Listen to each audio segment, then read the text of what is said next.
Hello everyone, welcome to मेटसाइलॉजी। So कल हमने डिस्कस किया था सिलेबस क्लास 10th का फिजिक्स का चैप्टर, मतलब बाकी सारे जो सिलेबस थे, और chapter 9 light reflection and refraction का चैप्टर जो है उसके सिलेबस में डिस्कस किया था। आज हम स्टार्ट करेंगे उसका। ये आज इस वीडियो में मोस्टली मैं हो सकता है इंट्रोडक्शन कवर करूँ, ठीक है, लाइट क्या होता है, कैसे है, और उसका फर्स्ट जो है फर्स्ट पेज में जो एनसीईआरटी बुक रीडिंग करेंगे, ये मैंने पहले ही बोला है। तो फर्स्ट पेज में जो आता है उसे मैं थोड़ा सा देखूंगा कि इसमें क्या बताया गया है। ओके, तो सबसे पहले हम इंट्रोडक्शन ऑफ लाइट देखेंगे, क्योंकि लाइट के बारे में ज्यादा नहीं पता, मैं थोड़ा सा बाहर निकलूंगा बुक से और थोड़ा सा बताऊंगा कि लाइट क्या होता है, स्पेक्ट्रम ऑफ लाइट क्या होता है, इलेक्ट्रोमैग्नेटिक रेडिएशन है तो लाइट के अलावा कौन कौन सा इलेक्ट्रोमैग्नेटिक रेडिएशन है, और मैं उसे करंट परस्पेक्टिव में कहाँ कहाँ पे यूज हो रहा है वो मैं बता दूंगा, ताकि आपको एक आइडिया लगे कि क्यों लाइट इतना इंपॉर्टेंट है। ओके, सो हम चलते हैं नेक्स्ट टॉपिक में, मतलब स्टार्ट करते हैं चैप्टर को। सो चैप्टर 9 है light reflection and refraction.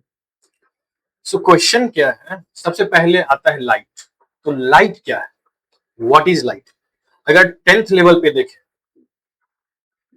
Just tenth level पे देखें तो डिफिनेशन क्या होगा लाइट का?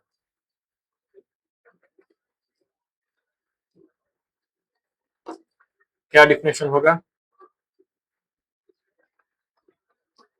Light is a form of energy,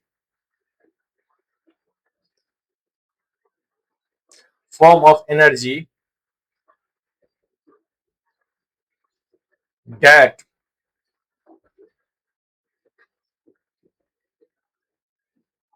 enables us to see object around us.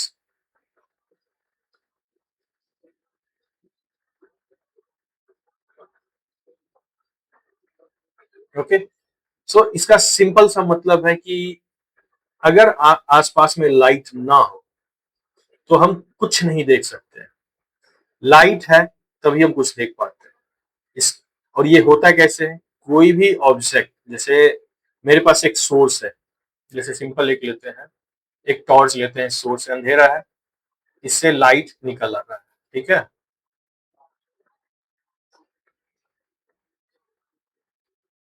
ठीक है, टॉर्च से लाइट निकल रहा है, तो ये जब तक किसी ऑब्जेक्ट पे नहीं पड़ेगा, मान लेते हैं ये ऑब्जेक्ट है, इस पे लाइट जा रहा है और ये रिफ्लेक्ट होके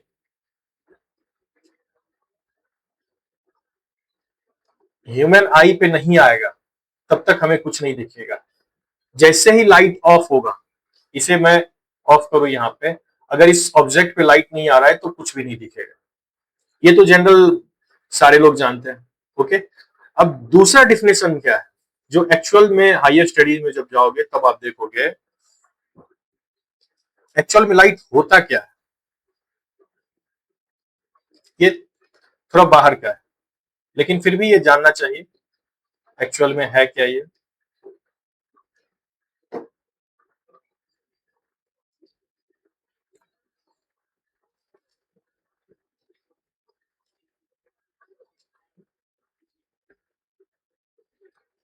type of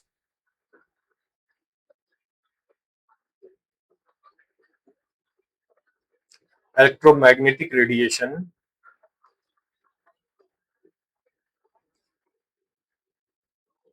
that is visible to human eye,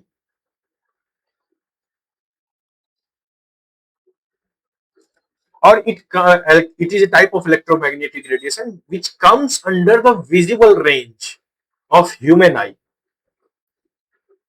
अब इसमें दो तीन चीजें हैं।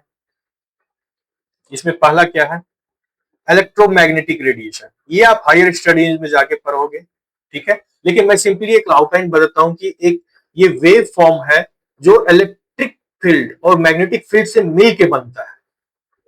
ओके, इलेक्ट्रिक और मैग्नेटिक फील्ड से मिल के जो बनता है, propagation of electric field and magnetic field creates creates electromagnetic radiation. Okay, so electromagnetic radiation ये हो गया। अब क्या है, ये विजिबल रेंज में आता है। तो हम मान लेते हैं कि मेरा आई एक डिटेक्टर की तरह काम कर रहा है, ठीक है, जो कि लाइट को डिटेक्ट करता है। तो ये एक विजिबल रेंज के ही इलेक्ट्रोमैग्नेटिक रेडिएशन को डिटेक्ट कर पाता है। और इलेक्ट्रोमैग्नेटिक रेडिएशन का फ्रीक्वेंसी होता है और वेवलेंथ होता है, ठीक है। तो अगर हम वेवलेंथ में ही चले, वेवलेंथ में ही देखें, ठीक है, जैसे यहाँ पे सारा वेवलेंथ दिया हुआ है, ठीक है, जो भी है आप देख रहे हो, ये अलग अलग फॉर्म ऑफ रेडिएशन है जिसका अलग अलग वेवलेंथ है। Wavelength very high, radio wavelength very short, 10⁻⁻12 metre. इसका मतलब गामा रेडिएशन, इसका वेवलेंथ बहुत ही कम होता है। और विजिबल रेंज का वेवलेंथ कहां पे आता है, 10 विजिबल रेंज का आता है 10⁻⁻6 मीटर के approximately, means 400 nanometre to 700 nanometre के रेंज में जो भी आता है वो विजिबल रेंज में आता है, ठीक है। तो इसका मतलब बाकी जो रेडिएशन है वो एग्जिस्ट कर रहा है। ये सारा जो माइक्रोवेव है, इंफ्रारेड है, अल्ट्रावायलेट है, एक्सरे, ये सारा रेडिएशन एग्जिस्ट कर रहा है, लेकिन हमारा आंख उसको देख नहीं पाता है। तो इसीलिए जो लाइट हम बोलते हैं वो हमेशा बात करते हैं, जनरली हम बात करते हैं वो विजिबल रेंज के लाइट को का बात करते हैं, विजिबल रेंज के इलेक्ट्रोमैग्नेटिक रेडिएशन के बारे में हम बात करते हैं, ना कि विजिबल रेंज से बाहर के। विजिबल रेंज से बाहर जो उनका बहुत ज्यादा यूज है, ऐसा नहीं है कि उनका यूज नहीं है। जैसे रेडियो, ये रेडियो सिग्नल भेजने में काम आता है। जो भी आप नेटवर्क से रेडियो सिग्नल लॉन्ग डिस्टेंस, जो हमको कोई भी सिग्नल भेजना है तो रेडियो, क्योंकि इसका वेवलेंथ ज्यादा है, वेवलेंथ ज्यादा है तो इजीली वो लॉन्ग डिस्टेंस तक ट्रेवल करेगा, डिस्पर्स नहीं होगा, डाई आउट नहीं होगा डिस्टेंस में। इसीलिए रेडियो सिग्नल का हम यूज करते हैं लॉन्ग डिस्टेंस डेटा ट्रांसफर के लिए।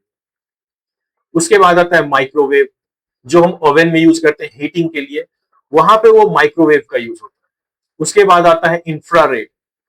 इंफ्रारेड का कहाँ यूज होता है, रिमोट, रिमोट में इंफ्रारेड का यूज होता है, जो हम रिमोट से कंट्रोल करते हैं सिग्नल, जो टीवी को कंट्रोल करते हैं बाकी सब जगह पे, तो वहां पे इंफ्रारेड रेडिएशन यूज होता है, ओके। उसके बाद आता है विजिबल, जो सबसे इंपॉर्टेंट है, जिसके बारे में अभी हम पढ़ेंगे, ओके। तो विजिबल का क्या है यूज, विजिबल का यूज है किसी भी चीज को देखने में, कैमरा में यूज होता है, जो कैमरा में हम वीडियो रिकॉर्डिंग करते हैं, सारा चीज विजुअल रेंज में आता है। उसके बाद आता है अल्ट्रावायलेट, अल्ट्रावायलेट सन से आता है, जो कि हार्मफुल रेडिएशन होता है और इसका कहीं कहीं पे यूज होता है, ठीक है। उसके बाद आते हैं हम एक्सरे। एक्सरे कहाँ यूज होता है, बोन डेंसिटी देखने के लिए, कि बोन का इमेजिंग करने के लिए जो हम हॉस्पिटल में जाते हैं तो एक्सरे रेडिएशन जो करके किसी भी बोन को देखते हैं कि कहाँ पे ब्रेकेज है, लाइनिंग आ रहा है, कहीं टूटा हुआ है तो लाइन आ जाता है, वहां पे डेंसिटी लो हो जाता है, तो उससे पता चलता है। अब आता है गामा रेडिएशन। गामा रेडिएशन का क्या यूज, गामा रेडिएशन होता है जहां न्यूक्लियर फिजन फ्यूजन आता है, जहां पे न्यूक्लियस ब्रेक होता है, वहां पे गामा रेडिएशन निकलता है। बहुत ही ज्यादा एनर्जेटिक होता है, बहुत ही ज्यादा है। ये एक छोटा सा मूवी मूवी आपने देखा होगा, ये हल्क का। हल्क में जो मूवी देखोगे उसमें पता चलेगा कि जो हल्क था वो ह्यूमन था, नेचुरल ह्यूमन था, उस पे गामा रेडिएशन के कारण उसके बॉडी में चेंजिंग आना शुरू होता है। और गामा रेडिएशन के कारण वो म्यूटेट हो जाता है, उसका बॉडी डीएनए म्यूटेट होता है, जिसके कारण कि वो जब भी एग्रेशन आता है तो वो बल्की हो जाता है और बॉडी शेप चेंज हो जाता है, ओके। तो ये जो है स्पेक्ट्रम, और इसको क्या बोलते हैं सारे को, spectrum, spectrum of electromagnetic radiation, ये है,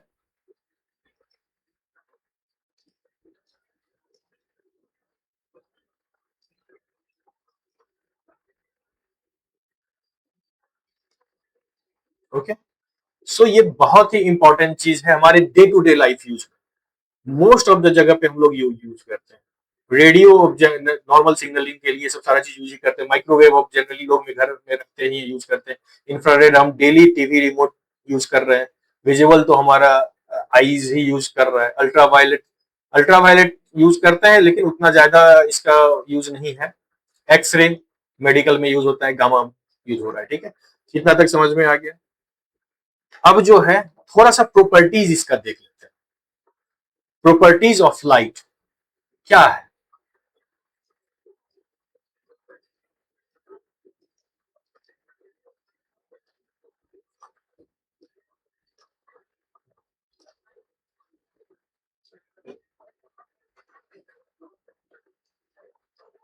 और कह सकते हैं properties of electromagnetic radiation. Okay, सबसे पहला क्या है, इट ट्रेवल्स इन वैक्यूम।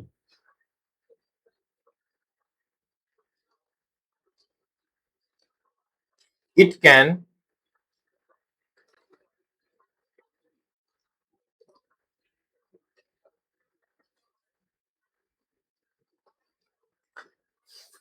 इस चीज को हम वेरीफाई कैसे कर सकते हैं, इट ट्रेवल्स इन वैक्यूम। अगर हम एटमॉस्फेयर में बोलेंगे तो एटमॉस्फेयर में तो ऑक्सीजन बहुत सारे गैसेज हैं, ये सब है, तो वहां तो वैक्यूम है नहीं। अगर हम एटमॉस्फेयर से बाहर निकले, अर्थ से बाहर निकले, सन से अर्थ के बीच में जो लाइट ट्रेवल करता है वहां तो कोई मीडियम नहीं है, वहां पे भी लाइट ट्रेवल कर रहा है। उसके बाद वो ग्लास स्लैब में भी ट्रेवल करता है, जहां ट्रांसपेरेंट मीडियम है, जहां भी ट्रांसपेरेंट मीडियम है वहां पे लाइट ट्रेवल करेगा। इसको मीडियम की जरूरत नहीं है, जिस तरीके से साउंड को है। अगर हम वैक्यूम में साउंड को प्रोपोगेट करना चाहें तो वहां पे नहीं करेगा। साउंड को प्रोपोगेट करने के लिए वाइब्रेशन ऑफ पार्टिकल्स चाहिए, चाहे वो एयर में हो, चाहे वो वाटर में हो, चाहे वो सॉलिड में हो। ठीक है, उसको मीडियम चाहिए, लेकिन लाइट को प्रोपोगेट करने के लिए कोई मीडियम की जरूरत नहीं। ओके, अब आते हैं दूसरे पॉइंट पे। इसका स्पीड जो है, speed of light is approx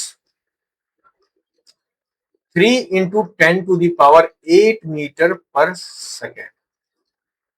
okay, speed of light जो है 3 × 10⁸ meter per second in vacuum.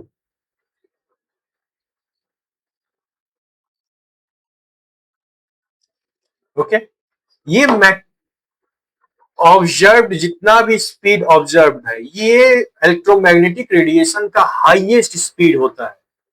आगे जब हम रिलेटिविटी पढ़ेंगे, हायर स्टडीज में रिलेटिविटी पढ़ेंगे, तो इसको हम एक कांस्टेंट मान के सारे चीज को कैलकुलेट करते हैं। स्पीड ऑफ लाइट के रिस्पेक्ट में हम सारी चीज को कैलकुलेट करते हैं। ओके, तो यहाँ पे ये हो गया कि इन वैक्यूम, अब ये मान लो किसी दूसरे मीडियम में जाता है, वाटर मीडियम में जाएगा तो वेलोसिटी चेंज होगा, लाइट का स्पीड चेंज होता है। फिर वो किसी दो ग्लास मीडियम में जाएगा तो उसका डिफरेंस हो जाएगा, क्योंकि डिफरेंट डिफरेंट मीडियम में हम जा रहे हैं। डिफरेंट डिफरेंट मीडियम में जाने के बाद डिफरेंट डिफरेंट रिफ्रैक्टिव इंडेक्स होता है, जिसके कारण उसका डिफरेंट डिफरेंट स्पीड हो जाता है। ठीक है, तो ये हो गया। तीसरा क्या है properties,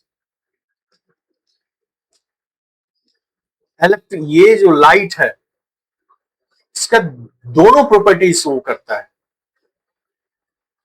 it shows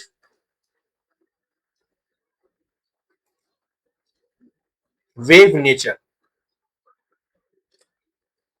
as well as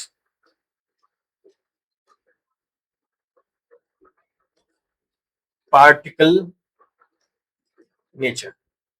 particle nature में इसको हम एज ए फोटोन देखेंगे। ठीक है, उसका वेव नेचर में इसका वेवलेंथ और फ्रीक्वेंसी देखते हैं।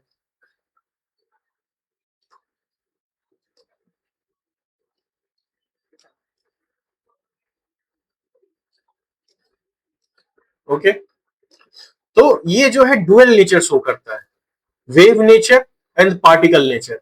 ये अभी बस मैं आपको बता दे रहा हूं कि इन फ्यूचर ये आपके काम आएगा। ठीक है, तो थोड़ा सा आइडिया होना चाहिए। एक क्वेश्चन दिमाग में आता है कि लाइट क्या है, सिर्फ एनर्जी है और क्या हो सकता है इसमें, तो ये थोड़ा इन डेप्थ है, लेकिन याद कर भी सकते हैं, वो कर ही लेना चाहिए क्योंकि इंपॉर्टेंट है, आगे काम आएगा। तो ये हो गया लाइट के बारे में। अब हम क्या करते हैं, अब हम चलते हैं चैप्टर पे। चैप्टर पे चलते हैं, यहाँ पे देखते हैं इस टॉपिक में। अब हम बुक रीडिंग करेंगे। ठीक है, अब मैंने थोड़ा सा आइडिया दे दिया लाइट के बारे में। अब बुक रीडिंग करते हैं और देखते हैं यहां तक में है क्या। ओके, तो स्टार्ट करते हैं। Light, reflection and refraction. Reflection and refraction. So क्या बोल रहे हैं यहाँ पे, we see a variety of objects in the world around us. हम लोग अपने आसपास में बहुत सारे ऑब्जेक्ट को देखते हैं। अभी जैसे मैं यहाँ बैठा हुआ हूँ, सामने में टेबल है, मोबाइल है, कैमरा है, और सामान वामान पड़ा हुआ है इधर। सारा चीज जो दिख रहा है हमारे आसपास में, बाहर निकलते हैं तो गाड़ी दिखता है, सारा चीज दिखता है। जो हमारे सराउंडिंग में दिखता है। However we are unable to see anything in dark, लेकिन जैसे ही लाइट कटेगा, अंधेरा हो जाएगा, complete light, absence of light को डार्कनेस बोलते हैं। जहां लाइट कम है या एब्सेंस ऑफ लाइट है, लाइट नहीं है, वहां पे कुछ भी नहीं दिखता।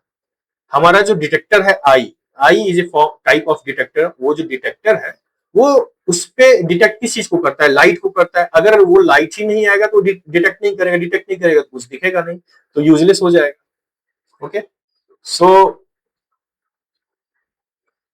On lighting up the room, अगर हम रूम को लाइट अप करें, थिंग्स बिकम विजिबल, जो भी सामान है आसपास दिखना स्टार्ट हो जाता है। व्हाट मेक्स थिंग विजिबल, अब ये चीजें क्यों दिख रही है हमें, क्वेश्चन ये है कि सिंपल सा क्वेश्चन है कि मुझे ये सारा चीज दिख क्यों रहा है, क्या कारण है दिखने का। Okay, during the day the sunlight helps us to see object, sunlight जो आता है उसके कारण हम दिन में सामान कोई भी चीज को देखना होता है, सनलाइट की हेल्प से दिखता है। अब है N object reflects light that falls on it, जो भी ऑब्जेक्ट है उस पे, कोई भी ऑब्जेक्ट है, ये दिखता कैसे है, जैसे मैंने अभी बताया, यहां पे मान लो सन है और हम यहां पे खड़े।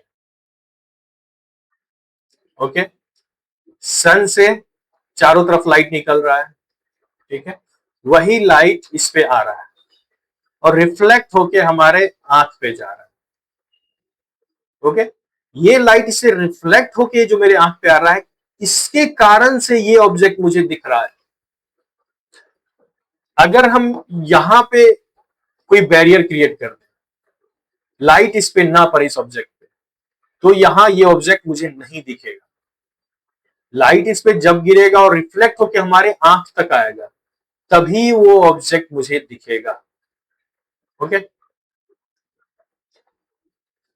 तो सो ये इंपॉर्टेंट लाइन है,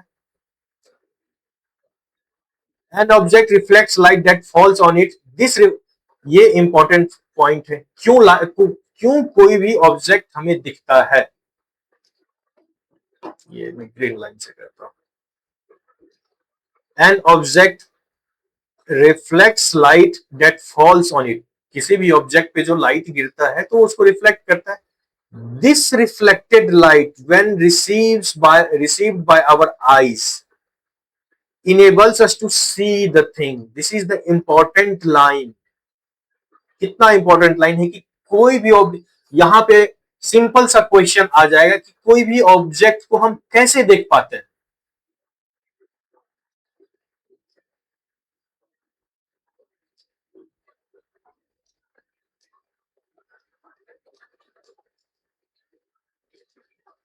how can we see an object. Okay, question ये हो गया, how can we see an object. An object reflect lights that fall on it, इसका आंसर क्या होगा, an object reflects light that falls on it, this reflected light when received by our eyes enables us to see the things। Okay, ये इसका answer हो गया कि किसी भी ऑब्जेक्ट पे लाइट गिरता है, एक सोर्स है, सन से लाइट उस ऑब्जेक्ट पे गिरा और वहां से रिफ्लेक्ट होकर हमारे आंख पे आता है, तब जाके हम उस ऑब्जेक्ट को देख पाते हैं। ओके, कितना इंपॉर्टेंट लाइन है ये, सिंपल, शुरू में दो लाइन के बाद ये एक इंपॉर्टेंट लाइन है। We are able to see through a transparent medium as light is transmitted through it, हम लोग जो है किसी भी ट्रांसपेरेंट मीडियम से भी देख पाते हैं। जैसे एक ले लो, ग्लास ले लो, ग्लास के आर पार, जैसे ये मेरा चश्मा है, ये इसमें जो ग्लास है ये ट्रांसपेरेंट है, तो इसके आर पार मैं देख पा रहा हूं, ठीक है, इसका मतलब लाइट जो है इस मीडियम के थ्रू पास करके मेरे आंख तक जा रहा है। तो ट्रांसपेरेंट मीडियम में लाइट ट्रांसमिट हो सकता है। अगर वही ओपेक मीडियम होगा, जैसे वॉल है, वॉल के उस पार हम नहीं देख पाते क्योंकि लाइट इस पार से, उस साइड से कोई लाइट इधर नहीं आ पा रहा है, तो इसीलिए हम उस पार नहीं देख पाते। अगर लाइट ट्रांसमिट करे किसी भी बॉडी से तो हम उस बॉडी के आर पार देख पाएंगे। Okay, transmitted through it. There are a number of common wonderful phenomena associated with light such as image formation by mirror. Image formation, एक मिरर से जो इमेज फॉर्मेशन होगा, मिरर के हेल्प से जो हम इमेज फॉर्म करेंगे. The twinkling of stars, twinkling of stars भी लाइट के कारण होता है. लाइट डिफरेंट डिफरेंट मीडियम में ट्रेवल करता है, डिफरेंट मीडियम नहीं बोलेंगे, डिफरेंट डेंसिटी ऑफ मीडियम और रिफ्रैक्टिव इंडेक्स ऑफ मीडियम बोलेंगे, जिसमें लाइट ट्रेवल करता है, जिसके कारण कि वो हमको ट्विंकलिंग होता हुआ दिखता है, चमकता हुआ दिखता है. The beautiful colours of rainbow, rainbow formation कैसे हो रहा है, bending of light by the medium and so on. Light, अगर लाइट किसी मीडियम में जा रहा है, जैसे हवा से लाइट ट्रेवल कर रहा था और वाटर में जा रहा है, तो वो धीरे से अपना पाथ चेंज करता है, बेंड हो जाता है. वो क्यों हो रहा है, वो सारा प्रॉपर्टी हम लोग आगे एक्सप्लोर करेंगे इस चैप्टर में. Okay, a study of the properties of light helps us to explore them. तो इसका मतलब हम प्रॉपर्टीज ऑफ लाइट को अगर हम समझेंगे, पढ़ेंगे, तो वो हमको वहां से हेल्प मिलेगा. सारा ये जो क्वेश्चन है, ये क्वेश्चन को कैसे हम सॉल्व करेंगे, तो प्रॉपर्टीज ऑफ लाइट को पढ़ने के बाद हम समझ जाएंगे कि यहाँ हो क्या. अब आगे आते हैं. By observing the common optical phenomena around us, we may conclude that light seems to travel in straight line.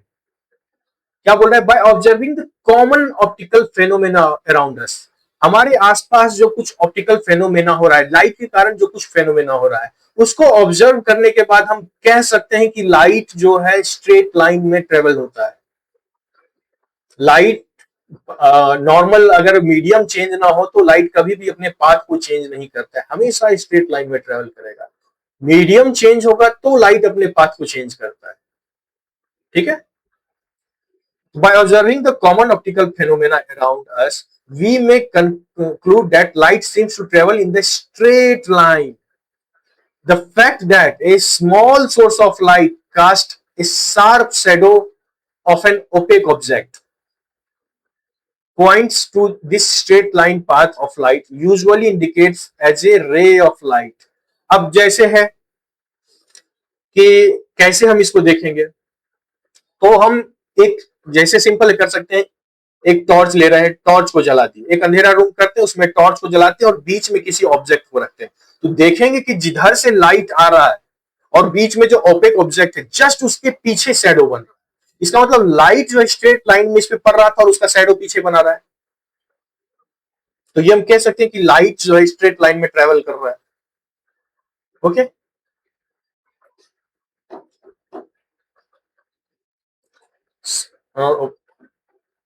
यहां तक तो हो गया.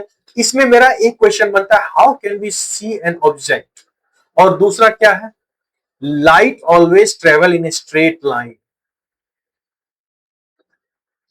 क्वेश्चन क्या आ रहा था,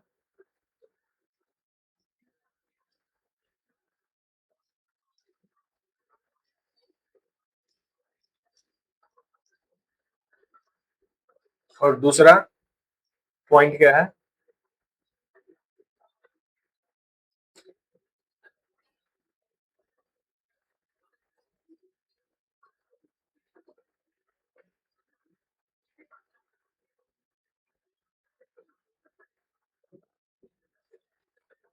मैं यहां मीडियम को ऐड कर दे रहा हूं, इन अ मीडियम. ओके, यहाँ पे मीडियम का बात नहीं किया, लेकिन मैं मीडियम को इसलिए ऐड कर दे रहा हूं क्योंकि आगे जाके मीडियम आएगा ही आएगा. ओके, अब जैसे मोर टू नो में चलते हैं, ये भी देख लेते हैं ये क्या बोल रहा है. If an opaque object on the path of light becomes very small, जैसे ये टॉर्च है, सिंपल टॉर्च लेते हैं और लाइट यहां से इसे निकल रहा है.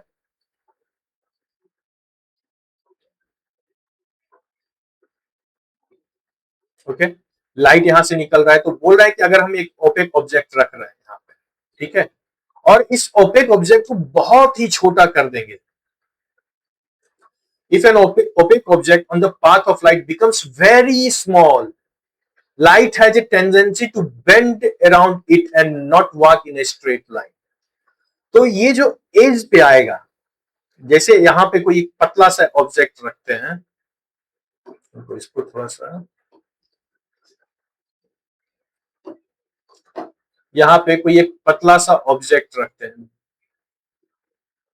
पतला सा पिन रखते हैं, ओके। तो इस पे जो लाइट जाएगा तो उसके एज से, कॉर्नर से लाइट जो है हल्का सा बेंड करेगा। लाइट जैसे इधर से आ रहा था, ये हल्का से इसे बेंड कर जाएगा एज से, ठीक है। वहां पे स्ट्रेट लाइन में ट्रेवल नहीं करेगा। क्यों? इस इफेक्ट को हम बोलते हैं diffraction, known as the diffraction of light.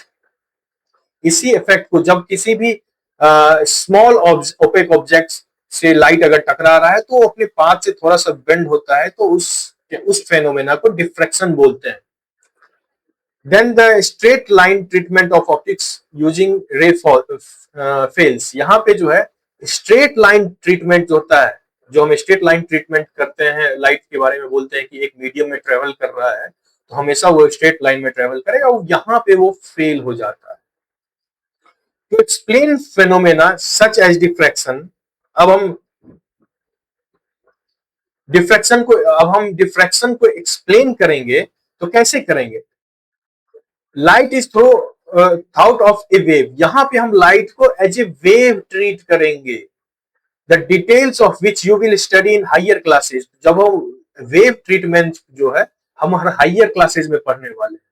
जो मैं बता रहा था अभी कि लाइट जो है वेव की तरह भी बिहेव करता है और पार्टिकल की तरह भी बिहेव करता है।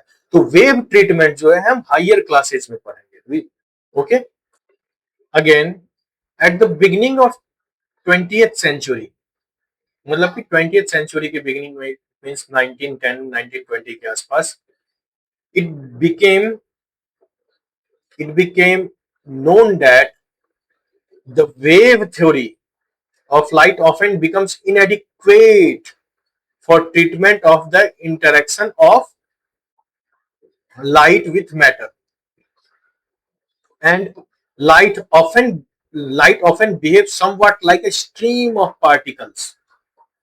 इसका मतलब क्या हुआ कि 20th सेंचुरी के बिगनिंग में क्या हुआ कि हम जो है, उससे पहले क्या होता था, 20th सेंचुरी के बिगनिंग से पहले क्या होता था कि लाइट को एज ए वेव ही ट्रीट किया जाता था। माना जाता था कि लाइट लाइट एक वेव ही है, वेव नेचर ही शो करता है और कुछ नहीं।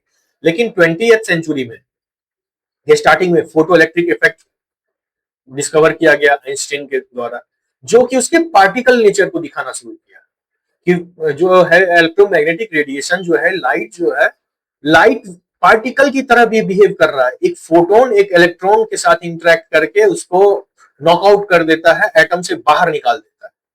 तो इसका मतलब एक तरीके से पार्टिकल की तरह बिहेव कर रहा है लाइट। तो सिंपल उस टाइम में जो लाइट का ट्रीटमेंट हम लेके चल रहे थे वेव का, वो अब इनसफिशियंट हो गया। लाइट के नेचर को वेव नेचर से जो हम एक्सप्लेन करते थे लाइट को, इनसफिशियंट हो गया उसके नेचर को शो करने में, ओके। तो क्या हुआ, this this confusion about the true nature of light continues for some years till a modern quantum theory of light emerged, in which light is neither a wave nor a particle. तो ये confusion जो है कि light wave nature का है कि particle nature का है, जो डिबेट चलता था, डिस्कशन चलता था, तो लोग, ये कंफ्यूजन बहुत दिनों तक चला, कुछ साल तक चला। लेकिन एक कुछ समय बाद जो है, ये कुछ समय के बाद एक नया नया थ्योरी आया जिसको बोलते हैं मॉडर्न क्वांटम थ्योरी, जो क्वांटम फिजिक्स हम लोग पढ़ते हैं, ओके। सो जो क्वांटम थ्योरी आया उससे हम इसके नेचर को दिखाना शुरू किया। हम बोलने लगे कि ये नाइदर वेव, ये ना ही वेव की तरह बिहेव कर रहा है ना ही पार्टिकल के बिहेव कर रहा है। जहां हमको जो चाहिए उसकी तरह से हम इसको देखेंगे, जो एक्सपेरिमेंट हमको चाहिए उसके हिसाब से इसको स्टडी करेंगे। जहां वेव नेचर को देखने की जरूरत होगी हम वहां वेव नेचर को देखेंगे, जहां पे इसके पार्टिकल के नेचर को देखने की जरूरत होगी वहां पार्टिकल को नेचर को देखेंगे। जहां इंटरफेरेंस देखना है, डिफ्रैक्शन देखना है, वहां वेव नेचर स्टडी करेंगे। जहां पे फोटो इलेक्ट्रिक इफेक्ट हो गया, कॉम्पटन इफेक्ट हो गया, ये सब चीज को देखना है, वहां पे हम पार्टिकल नेचर को देखेंगे, ओके।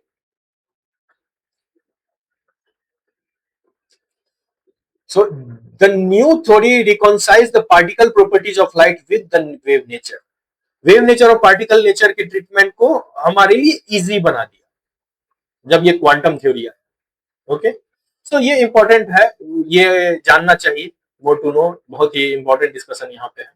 अब आते हैं आगे। अब इसमें है कि इस चैप्टर में हम क्या पढ़ने वाले हैं, ठीक है। In this chapter we shall study the phenomena of reflection and refraction of light। हम लोग क्या देखेंगे? रिफ्लेक्शन एंड रिफ्रैक्शन के फेनोमेना, लाइट का जो रिफ्लेक्शन और रिफ्रैक्शन है उसके फेनोमेना को हम स्टडी करेंगे, ठीक है। Using the straight line propagation of light. कैसे? तो लाइट जो है एक मीडियम में स्ट्रेट लाइन में ट्रेवल करता है, इसकी मदद से उसका जो प्रॉपर्टीज है, लाइट का जो प्रॉपर्टीज है कि वो स्ट्रेट लाइन में ट्रेवल करता है, इसी प्रॉपर्टीज को यूज करके हम उसके रिफ्लेक्शन और रिफ्रैक्शन के फेनोमेना को स्टडी करने वाले हैं इस चैप्टर में। The basic concept will help us in the study of some of the optical phenomena. जो बेसिक कॉन्सेप्ट होगा उसकी मदद से हम कुछ ऑप्टिकल फेनोमेना जो कि नेचर में हो रहा है, इन नेचर, जो हमारे आसपास हो रहा है, उसको समझने की कोशिश करेंगे। किसके मदद से? तो लाइट के प्रॉपर्टीज को स्टडी करके। तो क्या स्टडी करेंगे? तो रिफ्लेक्शन एंड रिफ्रैक्शन को स्टडी करेंगे, ठीक है। और उसकी मदद से नेचर में जो फेनोमेना कुछ कुछ हो रहा है, जैसे कि ट्विंकलिंग ऑफ स्टार्स, जैसे splitting of light in a medium, ठीक है। और क्या हो सकता है? Bending of light in a water. जब एक लाइट एटमॉस्फेयर से ट्रेवल करता है और जब वाटर में जाता है तो वो हल्का सा बेंड होता है।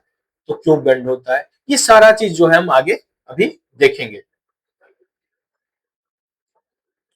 We shall try to understand in this chapter the reflection of light by spherical mirrors and the refraction of light and their application in the real life situation।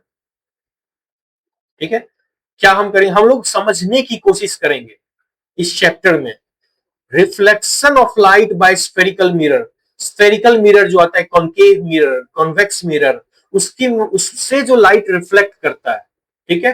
And refraction of light, light जो reflect करता है एक medium से दूसरे medium में जाता है, तो उसका यूज, उसको स्टडी करेंगे और उसके एप्लीकेशन को देखेंगे जो हमारे रियल लाइफ सिचुएशन में आता है।